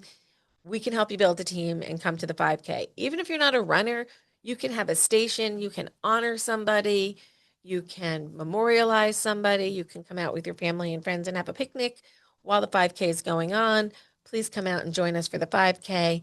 Oh, by the way, here's Curiosity. Do you see Curiosity? Isn't she cute? She's purple. She's my favorite. Okay, next, upcoming regional events. Sarah will be participating in the Latina Empowerment Brunch in Newark, New Jersey on March 2nd. If you're in the area, you can call the office and we can help you get connected there. Stacy will be out at Christ Hospital in Cincinnati on March 14th, and I will be over at Corewell Health in Grand Rapids on March 14th for a regional meeting. Both of those meetings can be registered for off of our, I believe of our, I think it's off of our events register, or our events. No, it probably wouldn't be. You're gonna, I don't know if it's on the calendar or not. It's probably on the calendar. If you want to sign up and you haven't done so already, call the office and my team will help you get set up. Okay. Oh, we get to talk to Allison now. Allison, come on up. This is so exciting. I get to bring all these people in. This is so much fun. Hey. Allison, where are you? Come on, can you come on camera or are you not in a good spot? No, I'm in camera. There's two Oh, of me for some reason, but I'm here. Can you see me? oh, hold on. I don't see you on that one and I didn't see. Ross, could you give me a hand here? Oh, there she is. Never mind. You're the wrong pin. We're going to Yeah. unpin this one. Remove that pin. You're over here. Maybe that's why I couldn't find. Hello, Allison. Where are you? Tell us, I'm in tell us. I'm in Wisconsin. Beautiful Wisconsin in February. Girlfriend, that wasn't the smartest thing you've ever done. Oh, I look what I have here in my hands. Hey. Bonus day. So, Allison, how do we know each other? We know each other, man, for a long time. Obviously, I called the HCMA when I was told I needed a myectomy and I was terrified. Mm. You walked me through that, and then you walked me through my heart transplant, inevitably a couple years later. And here we go. And after your transplant, you said, I do this thing with cameras. Can you tell everybody what you do for a day job? Sure. So I'm a photographer. I'm a wedding photographer, portrait photographer, freelance. I work for national magazines. I've had the cover of Martha Stewart. I work for a regional magazine where I live. And I just love that. I've always loved editorial. And so after my transplant, I felt like there was just something I could do if I was going to make, this little community better than how I found it. I wanted to try to do a print magazine for the transplant and chronic illness community. Tell us about the name Bonus Days. So I call it bonus days because I count every day post-transplant as one of my bonus days. I'm at 1,226 days since my transplant. I think anytime you're dealing with chronic illness in general, you realize what a gift every day is, and you never know like when could be your last really good day. So it's just this whole beautiful idea that it's not easy at all, but it's certainly worth celebrating. And you can't be grateful for life and be really unhappy when things don't go exactly how you think they're going to go, right? When your life doesn't turn out like you dreamt. So it's sort of finding beauty in life in general, which is good and bad. And sometimes in the absurdity of life, it's just, I have to do what to stay alive? You're going to make me do what? Okay, we can do that. So when you brought this idea to me a couple of years ago, I said, it's going to be hard to do this as an independent. However, let's see what we can do. And you've got a couple issues out there, and it's a hard slog to raise the money to do the thing. So, ladies and gentlemen, I believe in bonus days. I believe that the story of those who have survived every bad day that they've had and then get to this moment deserves some recognition. So here's what's going down. Allison and I kind of have a little cabal going on. We're going to try to make bonus days a project of the HCMA. So we're working on a strategic plan right now. We're working on a funding mechanism. But right now you can start helping. We're going to put up a QR code in a little bit where you can donate to make bonus days into a reality. Where do we want to disseminate this? Advanced heart failure programs, advanced kidney failure programs, any kind of transplant. So this kind of gets out of HCM. Yes, Allison and I met through HCM. Yes, we both got transplants because of HCM. She featured me in bonus days. It was really fun. There was a photo shoot. It was supposed to be in my backyard. It rained. We went to a landscaping place. It was really fun. They had really better plants than I did at home. So we went and we did the thing. And 2 weeks ago, this is hand to God truth. I got a call from a friend at the local hospital who said they had somebody who was waiting to be transferred to another hospital for transplant. And I talked to her on the phone and I realized we're very different personalities. I'm type A plus and she's very chill. And I'm like, "Oh, I'm way too positive for you. You don't need to hear from me right now." So I went down to the hospital with 3 different editions of bonus days and I said, "You know what? If you aren't clicking with my vibe and how I went through my transplant, there's somebody in here who can help guide you and be your inspiration. Because when we're that sick, we really need somebody to help us see that this is possible." So I love working with you for a lot of different reasons over the years, but we're going to try to make bonus days into a reality as a project of the HCMA managed by Allison Conklin. Because she does such beautiful, you got to see her photography, people. It is gorgeous. And I love, can you tell everybody how you got into photography? I think it's a beautiful story.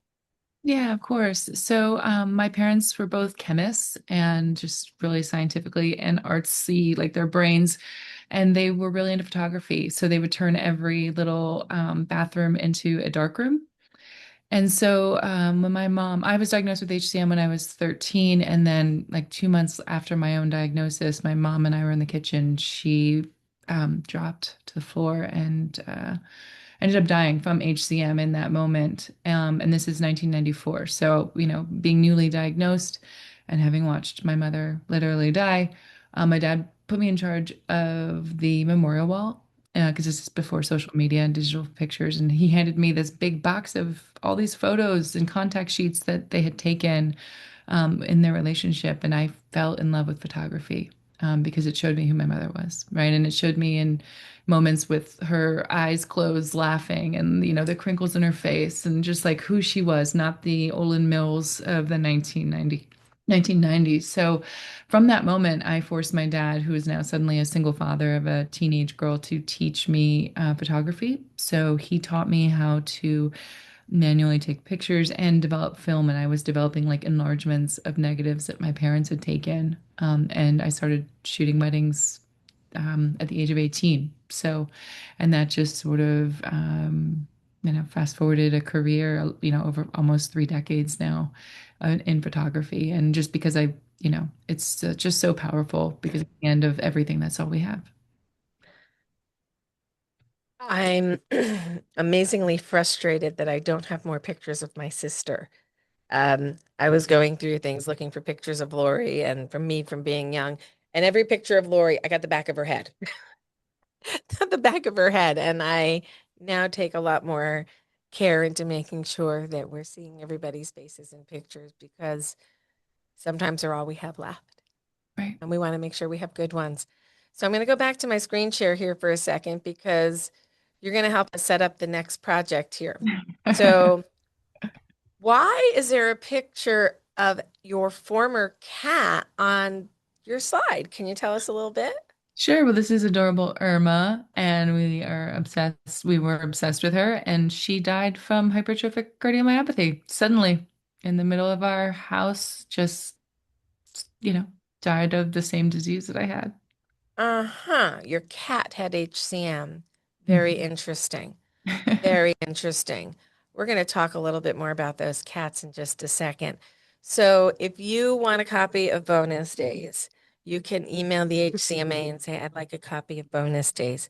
They are beautifully produced. They are elegantly bound. The photography is, you will not find better in, I don't care. I don't care what magazine. Any popular, what's what I'm thinking, Vanity Fair. It's like Vanity Fair quality imagery. You can just write to the office and say, "I'd like a copy." If you're a heart failure program and you'd like a copy, you can get a couple of them with an invoice. Thank you so much. So, Allison, thank you for sharing your talent and your vision and your story to inspire others through their journey. It's just been wild to get this far. I can't wait to see what we can do with bonus days next. And for those who might know about our plastinized heart collection, we're actually going to try to tie that in a little to bonus days as well, because the process of saving your heart and being reunited with your heart after transplant is absolutely amazing. And our thanks to Dr. Bill Roberts, the late Bill Roberts, and Dr. Carlos Baptista and Bill Frank for the plastinization work that they did. We hope to continue that work and make sure everybody knows about it through bonus days. So Allison, thank you so much. We are going to pivot and talk more about Irma, your cat, but not necessarily your cat. We're going to bring Westy on up. Westy, come on to the screen. Thanks, Allison. Thank you. Okay. So Westy, where'd you go? Hey, I'm There you here. are. I got to pin you. I got an add a pin.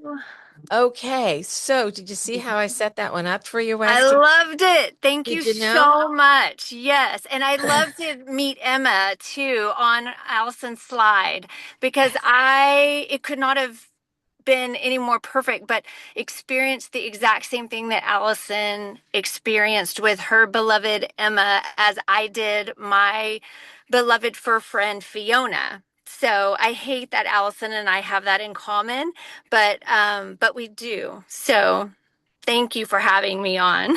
It is great to have you here. So I have an earth-shattering statistic to inform our community on. And you may think Lisa has lost her mind a little bit on this one, but Westy and I have a plan, kind of like what we're doing with bonus days.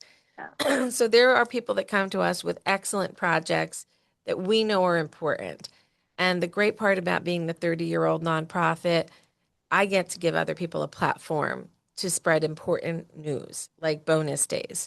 Um, but Westy, we learned something really shocking about cats. Absolutely, we do. 1 in 7 cats have hypertrophic cardiomyopathy. Absolutely. And, much like Allison and I experienced in that our beloved fur friends, and there's my Fiona, that just basically experienced sudden cardiac death, much like our human patients can experience sudden cardiac death. They also can live with HCM.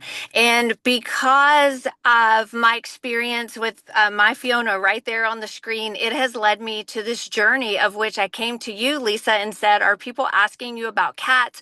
Because my Fiona right there on the screen had social media. I'm a little bit embarrassed to say, but she did. She had a TikTok and an Instagram. And what I will say is that when I put on that she passed away from HCM, I was inundated with people who didn't have anywhere to go.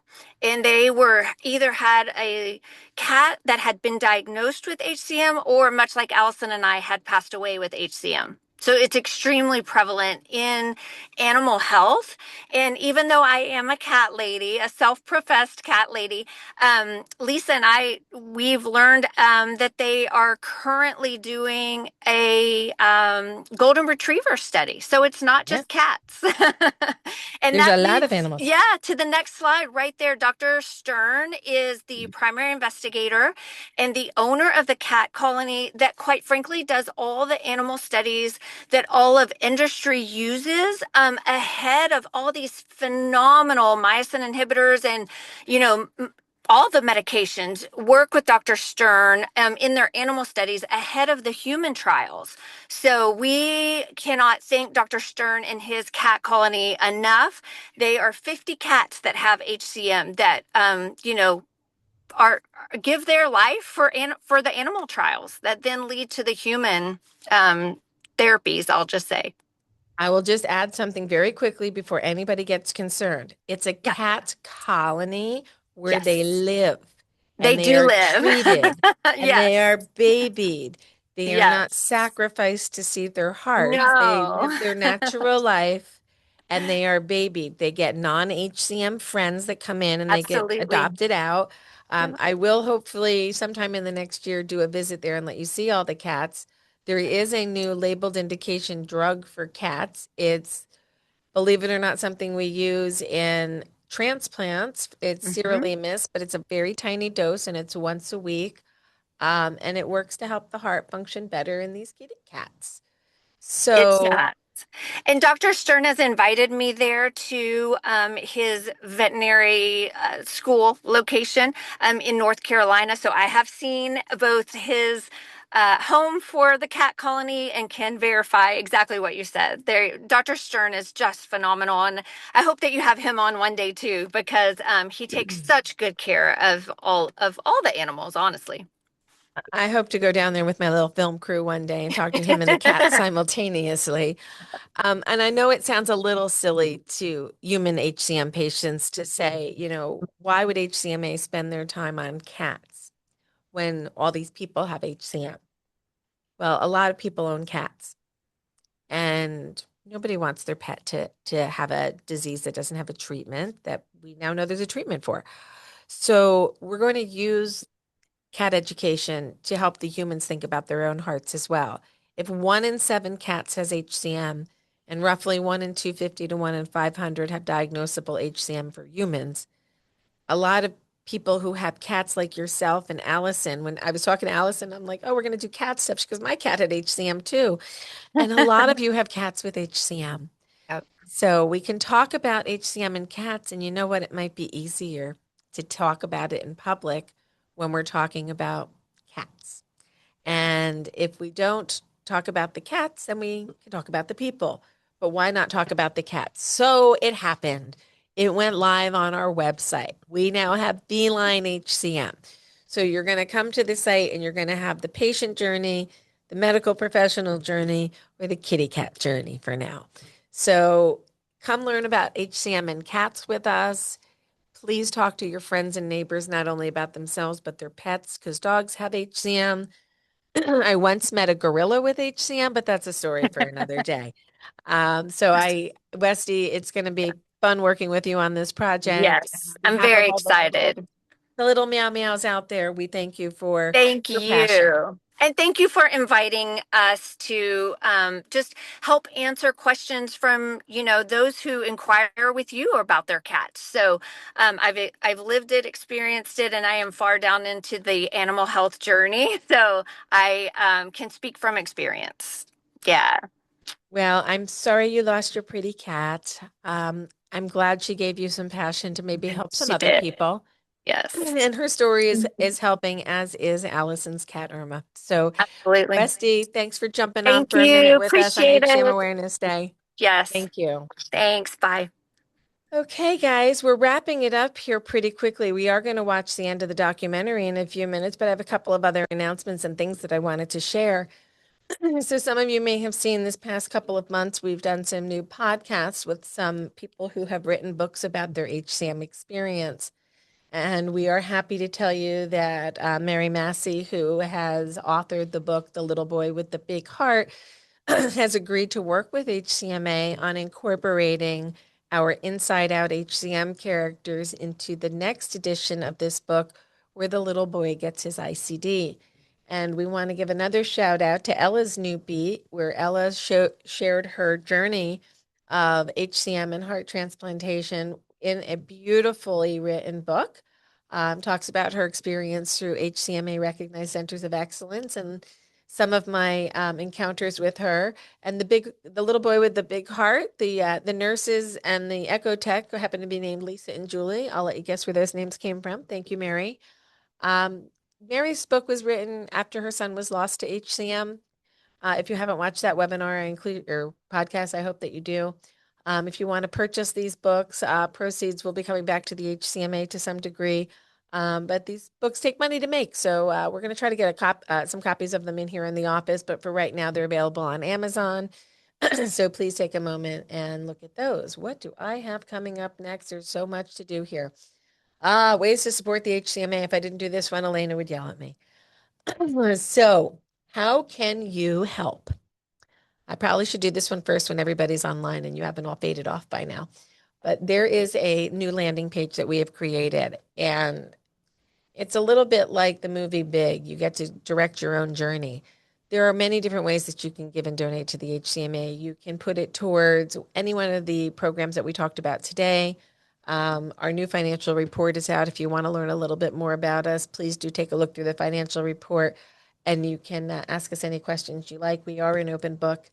If you want to give to the All Hearts, if you want to give to bonus days, if you want to give to any specific project, you can donate directly, including to the Lori Fund. And I didn't do a lot on the Lori Fund tonight, but the Lori Fund will pay for micro travel grants for those in need to get to a center of excellence. We've already given out over $18,000 in Lori grants in the 3 years that the program has been running. So if you want your money to go directly into the hands of a patient needing to get to a center of excellence, that's what you can do. If you want to make it go to general operating expenses, we can do that as well. So please take a moment to look to see how you can not only donate, but maybe get involved as a volunteer today. Okay. So I did a thing and it's super cool. And I'm actually going to play the trailer for you. So Dr.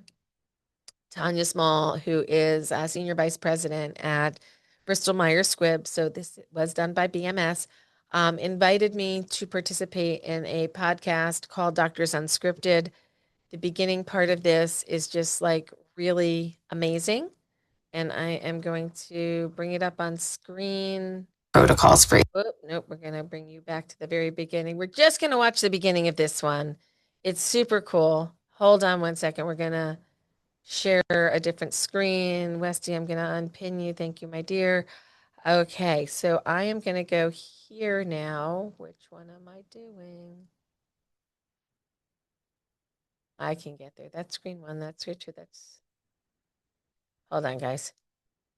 We've got to the end of the day and my brain just completely snapped. That's that one. That's that one. I don't know where it went. I've lost all my screens. Let's go back to that for a second. And I'm just going to slide this one over. That should work. There we go. And I just closed it. That was really smart of me. Please don't judge the woman. I'm tired. Okay, one second. Dun, dun, dun, dun, dun. Doctors Unscripted. It's worth it. It came out really good. We look tough. It's funny. It's not funny, but I was pleasantly surprised by the quality here. I was very, very impressed. Okay, this one is section 3. There are 3 sections.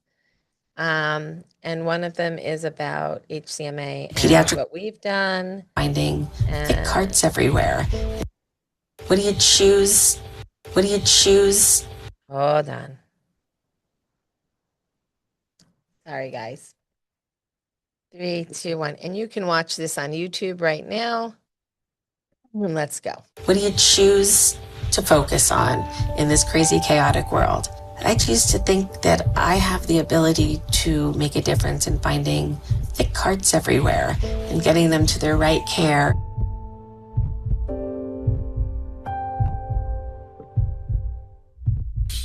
Progress in hypertrophic cardiomyopathy didn't happen by accident. It happened because people refuse to accept silence.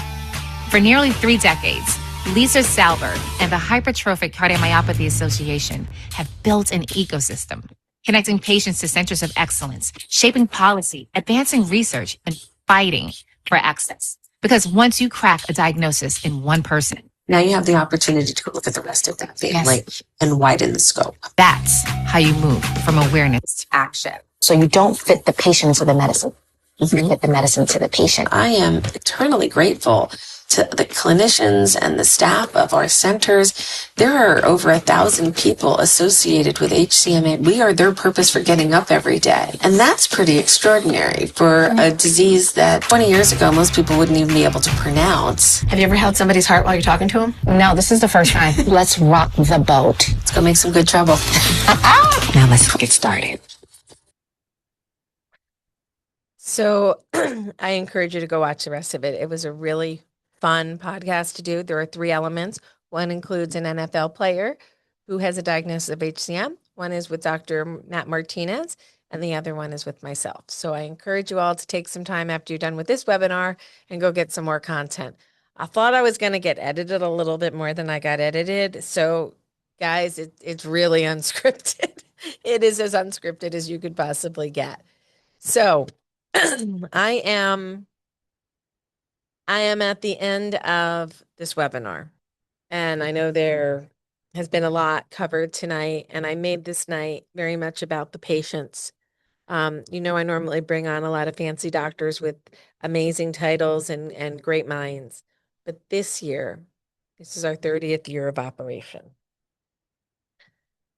I've been doing this a long time, guys, a long, long time. I've seen a lot of good things and I've seen a lot of bad things.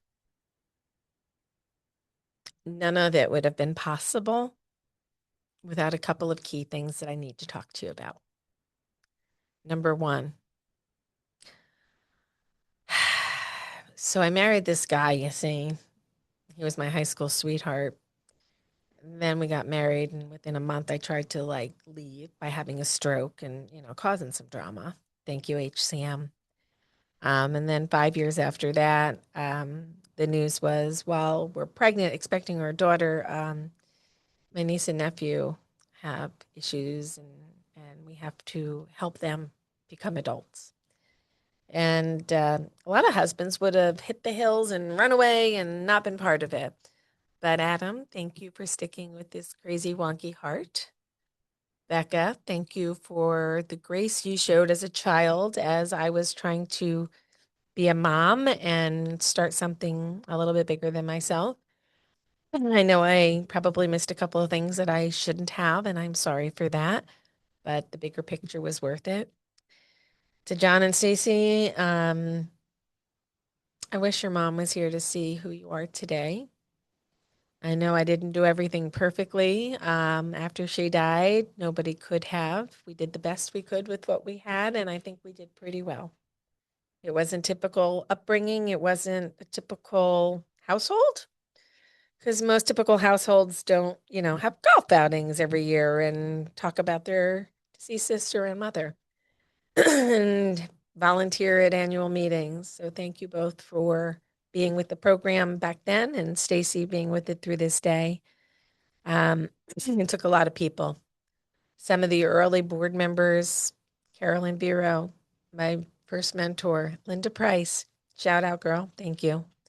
There's been so many people over the years, but those early board members were really important, and they helped us get things moving. So if you've ever participated, if you were ever on the board, if you were ever a discussion group leader, if you were ever part of the community in those early days, thank you. I saw one of the original message board participants has recently been listed for a heart transplant. So we're all still here. We're all fighting the fight. So I thank you all for joining us tonight. I am going to play the remainder of the documentary. I am going to have to go back to pick it up to where we were. Let me just pull it up to about 17 minutes, and we're going to get it right to the spot where we cut it off before, and we're going to bring it back to the documentary. I'm going to be cleaning up around the office while it's playing, and I'll come back as it finishes. So technically, this is the end of the 30th anniversary webinar. A big shout out and thank you to the entire staff. And an enormous shout out to Demi George, who is our newest addition to team, graphic artist who broke her little fingers on this PowerPoint and all the other social media, and Claudine, who came in right before her this fall. We've got a powerhouse comms team now. So proud of all of them. I'm proud of the entire team. It really does take a village, and we have a really amazing village here. So thank you to all of the staff, to all of the volunteers, to all of the board members. If anybody has any questions, you're more than welcome to call the office at any time, and we'll talk about it. But for right now, let's watch the rest of All Hearts and see how DJ and everybody else's stories all work out. Thank you, guys. Let's keep watching. Here you go. Giving therapies, if indicated, if you are at risk. I come from a background to where, it's not talked about medically. My father was an athlete in high school. He played football. He received a physical. After his physical, the doctor said, you can't play no more. They saw something in his heart where they did not allow him to play any more football. This was in high school. Did I know that? I didn't know that until recently. Never knew. My dad never talked about it. There are any number of narratives that go along with the individual experiences with HCM. Some of the narratives are very disheartening, but it all validates the importance of elevating the conversation about HCM. We have to get to a point where families are comfortable talking about medical histories, comfortable talking about life events. Knowledge is power. And if we put the power in your hands, you get to make the decisions you want to make with your chosen care provider. We want you to have the opportunity for diagnosis and the opportunity for management and the opportunity to share that information with the people you love the most, your family.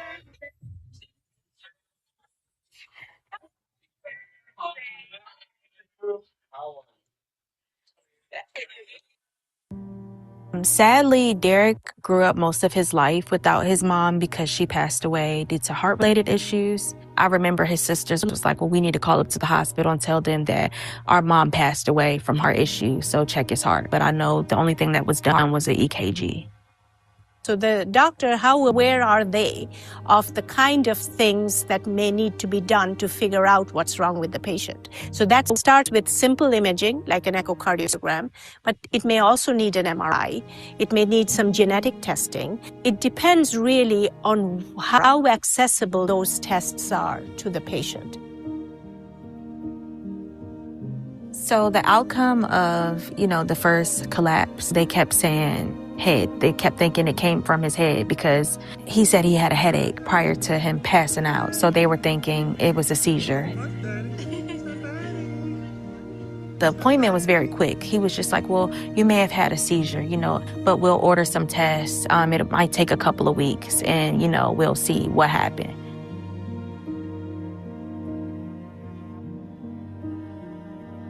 I remember the week being extremely eerie. Like, he kept saying he was okay, but something was just off. Like, it just felt like something wasn't right. I just remember that day he had left the house. He went to just go run errands with DJ. He had came in the house. He brought DJ up the stairs in his car seat. He looked at me and he said, I have a headache. And immediately I grabbed my phone. And then when I looked up, Derek was in the floor, face first down. I'm on the phone with the paramedics and I'm trying to be calm. I was like, this had just happened like 6 days ago. And I remember picking Derek up and trying to lay him on his back. And I was screaming in the house for help.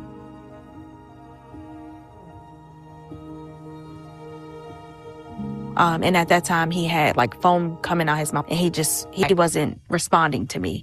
So I was on the phone with the paramedics, and then when they got there, I immediately walked out the room. They were there for about an hour, and they said nothing. Like, I remember being at the bottom of the steps. I was screaming at them, like, is he okay? Is he going to be okay? And nobody told me anything. But at this time, I'm still thinking, he's going to be okay. He's going to wake up. He just woke up last week when this happened. He's going to be fine. We're about to go to the hospital.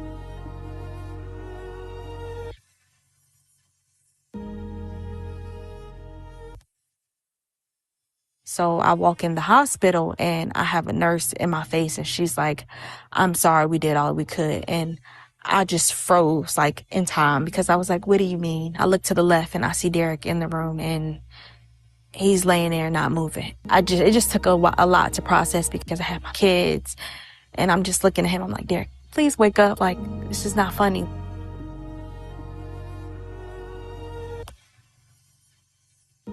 Here I am with our 6-month-old in my hands, telling him to say goodbye to their dad. And it seemed like time froze because none of it felt real. I was just confused. I had so many questions because I was like, it doesn't make sense. He was young. He was 29. And just to collapse out of nowhere and just be gone, I didn't understand. We got a call saying that he passed away from hypertrophic cardiomyopathy and his heart was enlarged. I've never heard the word of hypertrophic cardiomyopathy until we got the autopsy results.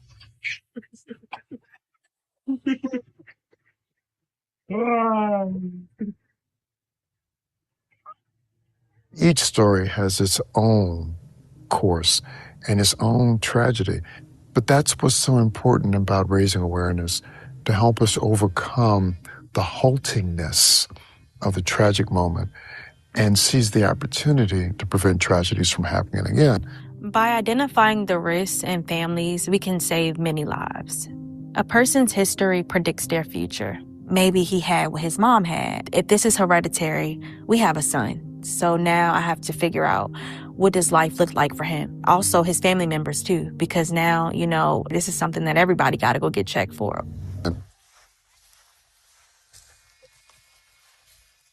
I know there's been tremendous progress in cardiovascular care, but not all benefit equally. And that progress wasn't enough to save Derek's heart or his life. Sadly, not everyone gets the same level of screening when they walk into a doctor's office or an ER. Some get early identification and others don't. Family history, genetics, and proactive screening are key. Health equity includes everybody. It means everybody's included and everyone's important, regardless of race, ethnicity, geographic location, pediatric to geriatric. Everybody matters. It doesn't matter who or where you are. We want to get you the care that you need and deserve. As someone sworn, someone who's taken an oath to provide care for all comers no matter what, it's our responsibility to make certain that everyone has the same opportunity to enjoy health and to have their conditions dealt with in an appropriate manner. Equity is not just an aspiration, it must be a commitment. And that's why I want Derek's story to be a part of the All Hearts Collaborative.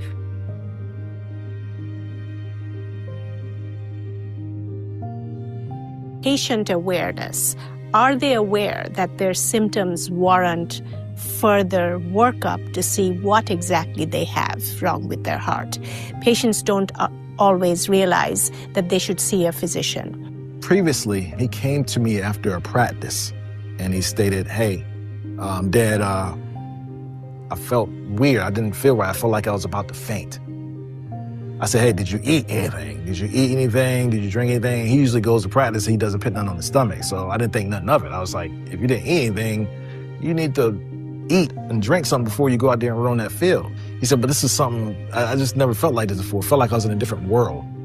I couldn't understand that. A couple months later, he came back to me after the practice and said, Dad, it happened again. Where I almost fainted, I had to stop. And I put my hand on my knees because it felt like I was about to, I saw all black. I couldn't see. It was blackouts. That's why I call it. It was like where I would be running and all I see was black or white. I felt like I wasn't like there. I said, this is not normal. So we scheduled a doctor's appointment. And we went to the doctor's appointment. And, they checked him out, look at him.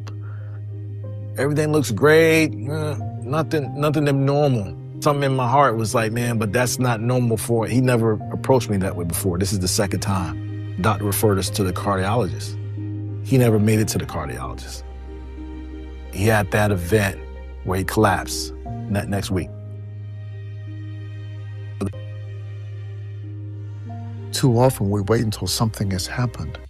It's so much better to go in early, to preempt not HCM, but to preempt everything that we face. Think about all the families that have felt tragedy due to HCM, to hear someone in a very plain-spoken, sincere way say, we know enough today to avert tragedy. That's good news. That's worth promulgating. That's worth discussing. Start distributing them. Jeff came in last week. He worked on it also. Meeting a young man who has survived cardiac arrest and was diagnosed with HCM at 12 is kind of coming full circle for me. I'm still that kid. I know him.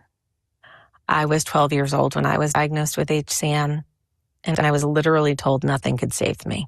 I ended up with something called endocarditis. I threw a clot, had multiple strokes. I'm partially blind in one eye. HCM really started to show its power, and it is a powerful disease. And I had a full-blown stroke on June 16th, 1990. 5 years to the day, June 16th, 1995. I was standing next to my sister's bed. She was in intensive care 5 days after her cardiac arrest. I made every plea to save her. She had 2 children. 2 months prior to her death, she said, if anything ever happens to me, promise me you've got the kids. I said, of course I've got the kids. I never thought I'd have to fulfill that promise. I was 8 months pregnant. All 3 of them have HCM. All three of them are protected with defibrillators. And now we're looking at the next generation. And the threat's not gone. I'm the lucky one. Even with all that loss. Even with losing my best friend, my sister.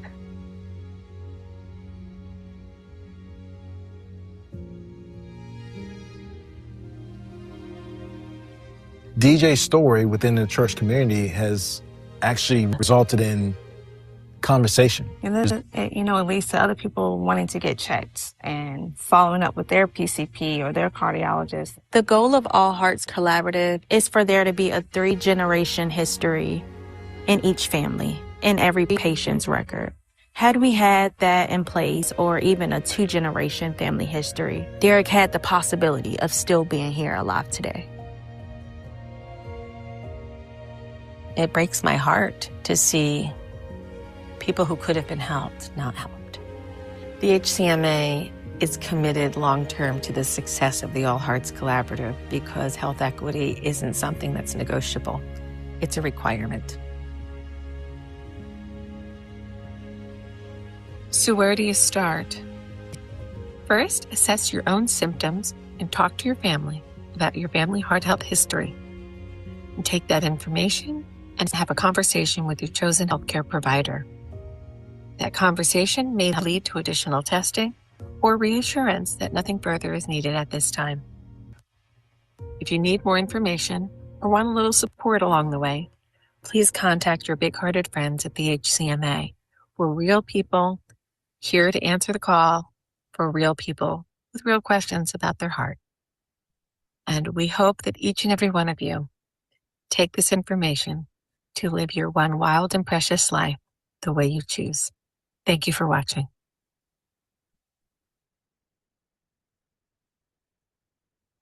It's a wrap, my friends. Thank you for sticking around till the end. And a special shout out to our amazing baker who made our fun little HCMA 30th anniversary cookies. If you stop by in the next week or two, there might be some here. Linda, I heard that. Ooh. Yeah. Oh, how are you going to get that to North Carolina? I think we can ship you one. Thank you all for joining. Again, thank you for an amazing 30 years and allowing a Jersey girl with a crazy dream to turn it into reality. I look forward to the journey for the next 30 years with you all. Who knows what comes next? Cats, bonus days, more undiagnosed getting diagnosed, and more families being saved. Thank you all. Here, here. To all of the HCMA Recognized Center of Excellence partners who provided HCM Awareness Day videos, to our sponsors who provided the videos, thank you so much for everything that you contributed. To all of the families who shared their HCM story, their Faces of HCM journey throughout the month, thank you so much for allowing us to share your story and your face with the world so they see HCM doesn't have a look. We are everybody. We are everywhere.